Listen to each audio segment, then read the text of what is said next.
My wife won $12 million and threw me out as a loser. Her family laughed at me, but the judge's last words crushed them all. My wife won $12 million, then looked me dead in the eye, called me a loser, and threw me out of our home. But 3 months later, the silence in that courtroom when her family heard the truth was deafening. I was 38, and I thought I knew Chloe, the woman I married. But money has a dark way of peeling back layers, showing you who people really are. And what it showed me made my stomach churn. Chloe and I had been married for 8 years. It wasn't perfect, no marriage ever is, but it felt like ours. I worked as a construction manager, bringing in around $72,000 a year. We were stable, bills paid, food on the table, nothing extravagant, just a decent life. But Chloe, she came from serious money. Her father, David, owned a chain of car dealerships across 3 states. And his family, from day one, treated me like dirt. Like I was a bug they couldn't quite flick off their shoe.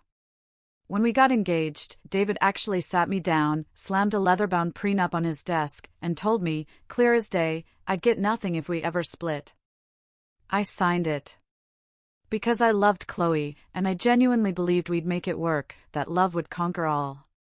For 8 long years, I bit my tongue through their snide comments at family dinners. Chloe's mom, Susan, would innocently ask when I'd get a real career. Her sister, Ashley, would openly joke about Chloe marrying down.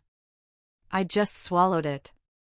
Because that's what you do when you love someone, right? You put up with their baggage. Then, one Tuesday night in October, everything shifted. Chloe had been playing the same lottery numbers for years, birthdays, anniversaries, all those lucky numbers. I always thought it was kind of sweet, a little quirk of hers, even though I knew the odds were practically zero. I got home around 7, still covered in job site dust. Chloe was in the kitchen, glued to her phone, a look on her face I'd never, ever seen. She'd won $12 million. After taxes, it was $8.1 million. The moment she told me, I just grabbed her. We were jumping around our kitchen like fools. For about 10 minutes, I thought our lives were finally about to get better. God, I was so naive. Her family descended within the hour. I still don't know how they found out so fast.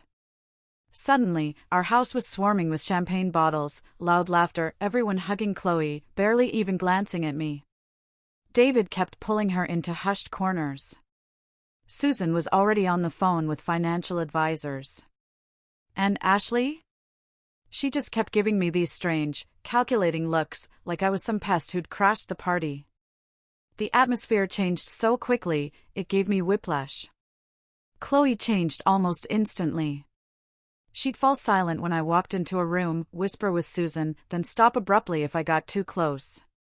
When I tried to talk about plans for the money, she'd just wave me off with a "we'll figure it out," and switch the topic.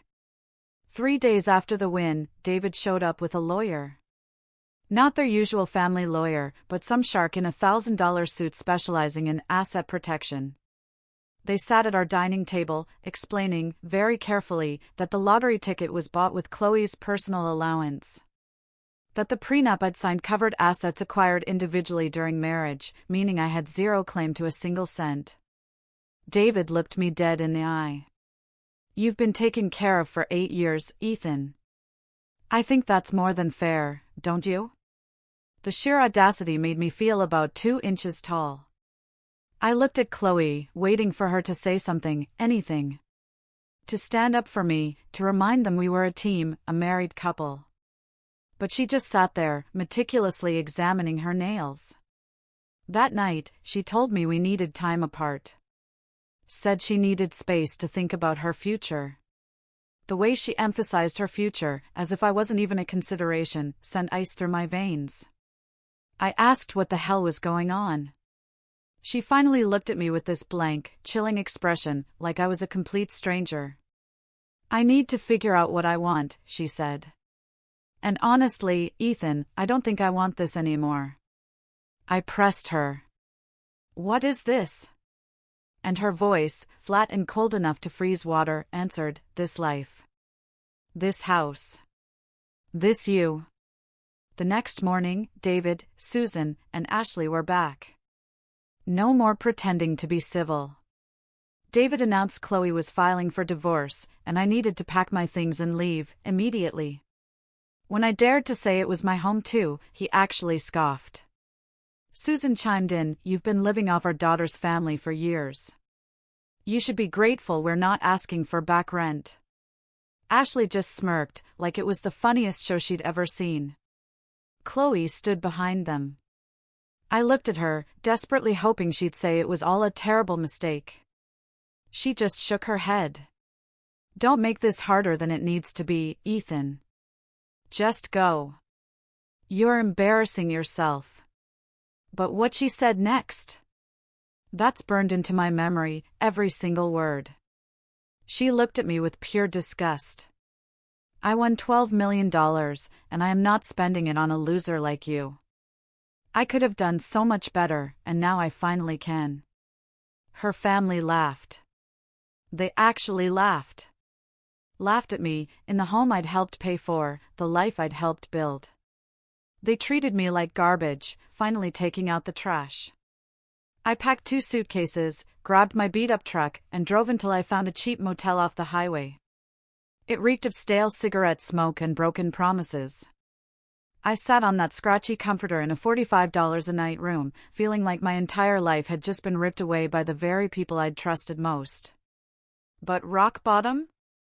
It gives you a strange kind of clarity. Sitting there, it hit me, I wasn't just going to walk away. No way. I pulled out my phone, found a business card I'd kept, for one of the top divorce attorneys in the state, known for being absolutely ruthless. I called him, right then, at 9 at night. He answered. When I spilled my story, he actually chuckled. "Ethan," he said, "I think you're going to like what I have to tell you." We met the next morning. He spent 2 intense hours dissecting that prenup I'd signed 8 years ago. Then, he looked up, a sharp smile spreading across his face. He said the most beautiful words I'd ever heard, "Your wife's family made a critical mistake. The prenup specifically states that lottery winnings obtained during the marriage are considered joint marital property. It's right here, in Section 7. I nearly fell out of my chair. He explained that whoever drafted it probably just copied a template, never bothering to modify that one specific clause. Who would think anyone would actually win the lottery, right? But Chloe did. And according to the law, and the very document David had forced me to sign, I was entitled to 50% of every single dollar. My attorney leaned back, asked if I wanted to fight this. I looked him dead in the eye. I want everything I'm owed. I want them to know they can't just throw me away. He just smiled. Then let's go to war. I walked out of that office feeling something I hadn't felt in days. Powerful. Like justice, real justice, might actually be possible. I knew right then, Chloe and her family had made the biggest mistake of their lives. Within a week of hiring him, Chloe's family went absolutely nuclear. I mean, they pulled every dirty trick from the book. David hired some hotshot lawyer, billboards plastered all over downtown proclaiming "protecting what's yours."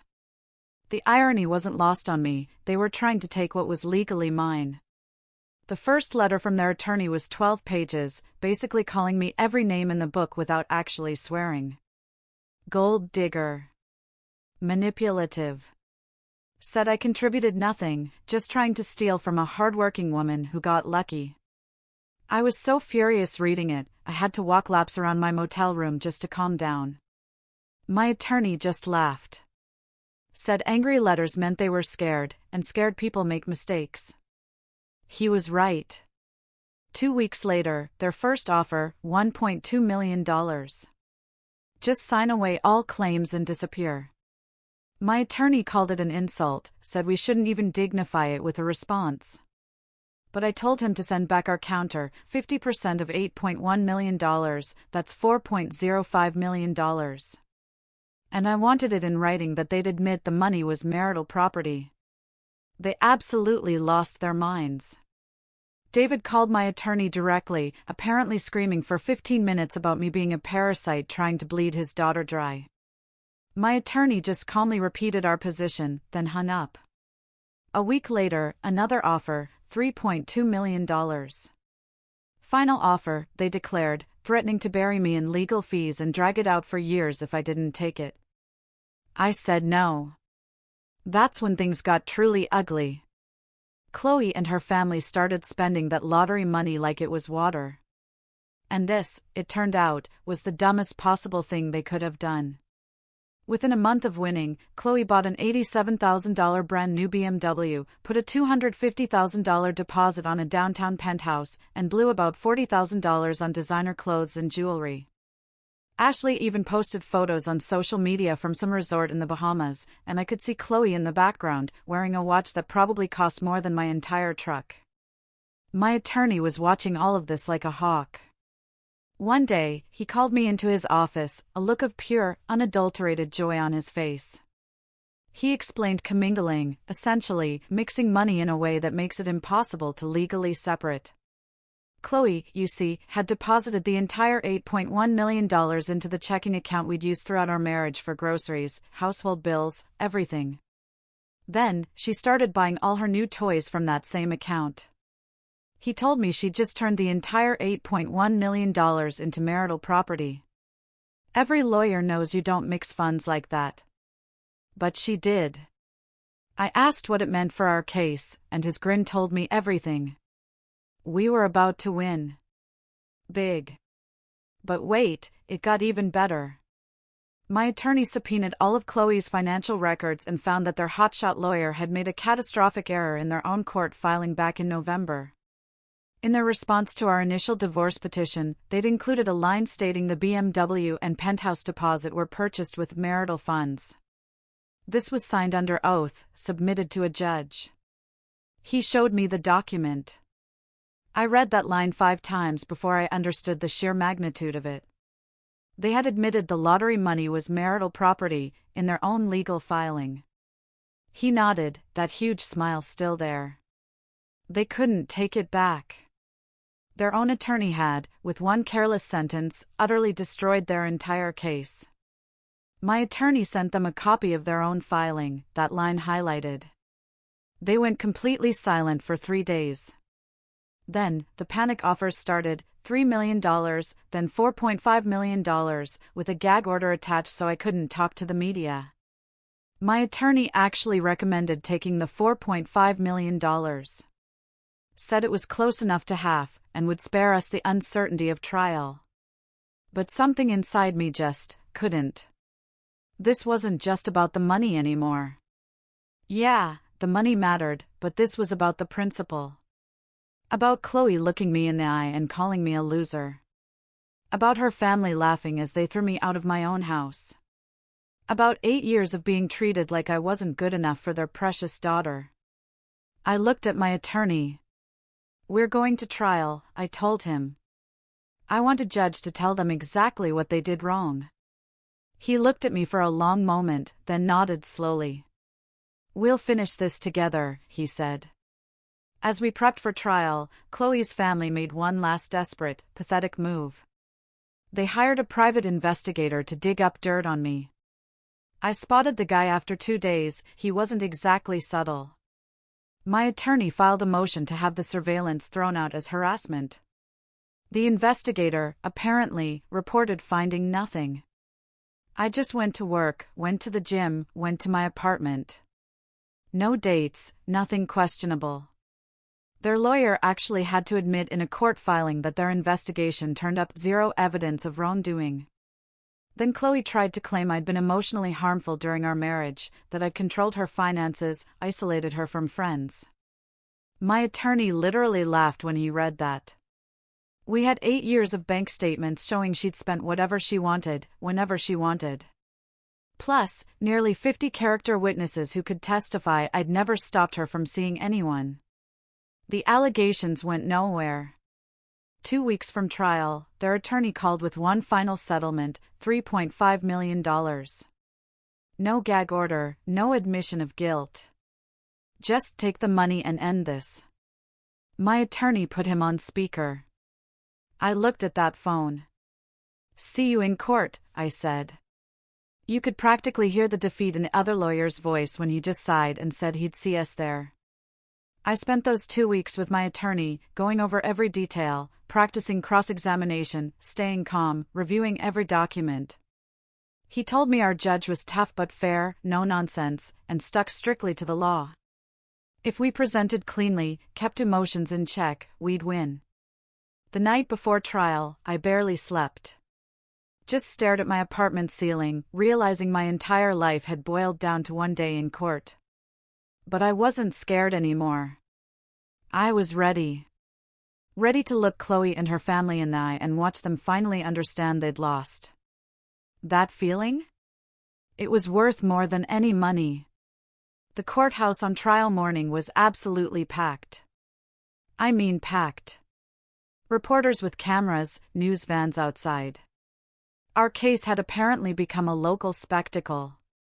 My attorney said lottery cases do that, everyone loves a good fight over money. But standing there in my one good suit, watching all those strangers file in, I felt like I was walking into a lion's den. Chloe and her family arrived 20 minutes before we started.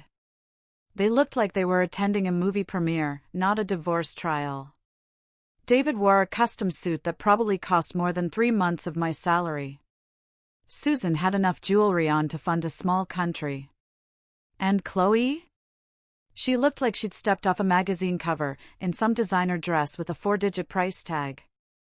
They swept past me without a glance, like I was furniture, like I was nothing. I watched them settle, radiating this absolute confidence that twisted my stomach. David was actually smiling, shaking hands, like he was campaigning. Their attorney, just as cocky, swaggered like he'd already won. When the judge entered and we all stood, a sliver of doubt crept in. Had I made a mistake? Should I have taken their last offer? The judge sat down. She scanned the packed courtroom, then declared this was a legal proceeding, not a circus. Any disruption, and you're out. Her voice, pure steel, made everyone snap to attention. And just like that, I felt a little surge of confidence. Their attorney went first. 45 minutes, painting me as this manipulative gold digger who'd trapped poor, innocent Chloe in a loveless marriage. Now I was trying to steal her lottery winnings after contributing nothing for 8 years. He hammered on about the prenup, how I'd signed away any claim to her separate property, how the ticket was bought with her personal money. Said I was exploiting a legal technicality to rob a hardworking woman who finally got lucky. He made me sound like the devil himself. I could see some people in the gallery nodding along. He kept stressing that Chloe had paid for everything with her family money, that I'd lived off her generosity, and now I was showing my true colors. It was brutal, just sitting there, listening to him butcher my character. But my attorney had prepped me, stay calm. Let them talk. Our evidence would speak for itself. When their attorney finally sat down, smug as could be, my attorney stood up. The energy in that courtroom shifted completely. He didn't yell, didn't get emotional, just laid out the facts. Calm. Methodical. Making everything sound utterly undeniable. He explained the prenup clause, lottery winnings, specifically, were joint marital property. He showed the judge copies of the document, that section highlighted, pointing out this wasn't some technicality, but the actual, written agreement David had insisted I sign. Then he moved to commingling. He presented bank statements, proving Chloe deposited the winnings into our shared checking account, the one for groceries, household expenses. Showed receipts for her new purchases, made from that exact account. Explained that, under state law, this made the entire sum marital property, regardless of origin. He then dropped the bomb, their own court filing. The one where their legal team, under oath, stated Chloe's new car and penthouse deposit were purchased with marital funds. He asked the judge, how could they claim the money was separate, when their own paperwork called it marital? The judge actually leaned forward, a look on her face that screamed she'd noticed the contradiction. My attorney just kept going. 8 years of our marriage. My bank statements proving my contributions. Testimony from coworkers, friends. He systematically demolished every single claim they'd made about me being a freeloader. Then, the moment I'd been waiting for. Chloe took the stand. Their attorney started with soft questions, trying to make her seem sympathetic. She spoke about our hard marriage, how I never supported her dreams, how trapped and unhappy she'd felt for years. She even teared up, dabbing at her eyes with a tissue. I saw people in the courtroom looking at me like I was a monster. But then, my attorney got his turn. That's when it all unraveled. He asked about the bank account where she'd deposited the lottery money. She admitted it was the same one we'd used for all our joint expenses. He pressed, why didn't she open a separate account if she believed it was her sole property? She stammered, mumbled something about not thinking it mattered. He showed her receipts for the BMW, the penthouse. Confirmed they were bought after she filed for divorce. She had to admit they were.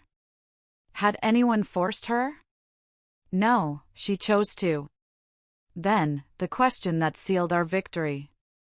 He asked if she understood that by mixing the lottery money with marital funds, she made it legally impossible to claim it was separate property.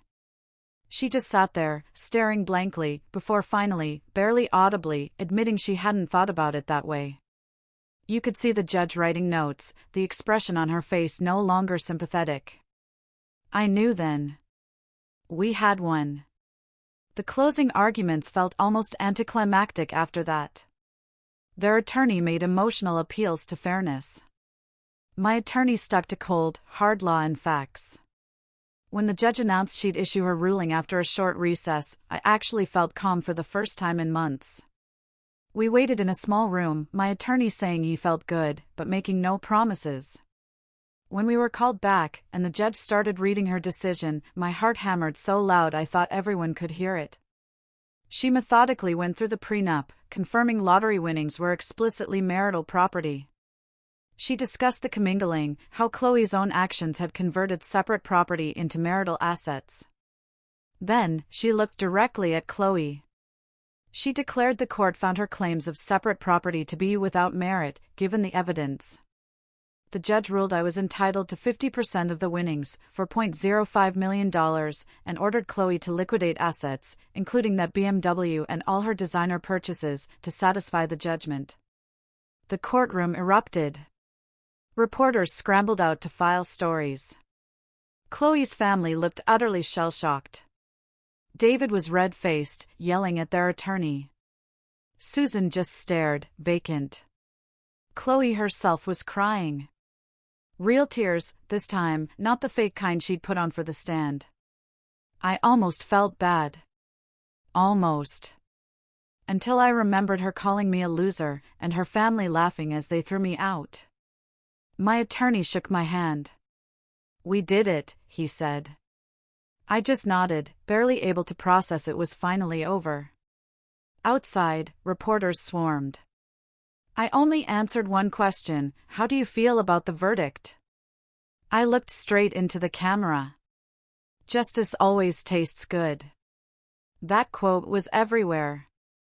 About 6 weeks later, after Chloe was forced to sell the BMW and return her designer purchases, $4.05 million hit my bank account one Tuesday morning in March. I sat in my apartment, staring at the balance on my phone for 20 minutes, just making sure it was real. I didn't go crazy. No mansion, no sports car. I invested most of it. Bought a small, struggling construction company, turned it around, made it profitable. I started building the life I'd always wanted, but never thought I could afford. Last I heard, Chloe moved back in with David and Susan, working some office job making about $42,000 a year. Her family? They never spoke to me again, which, honestly, was the best part of the whole deal. Sometimes, I drive past that courthouse, thinking about that day. How close I came to just walking away, accepting I was worth nothing. I'm so grateful I didn't. This whole thing taught me standing up for yourself matters. Knowing your worth matters. And sometimes, the people who treat you like trash, well, they get exactly what they deserve. What would you have done if you found yourself in my shoes?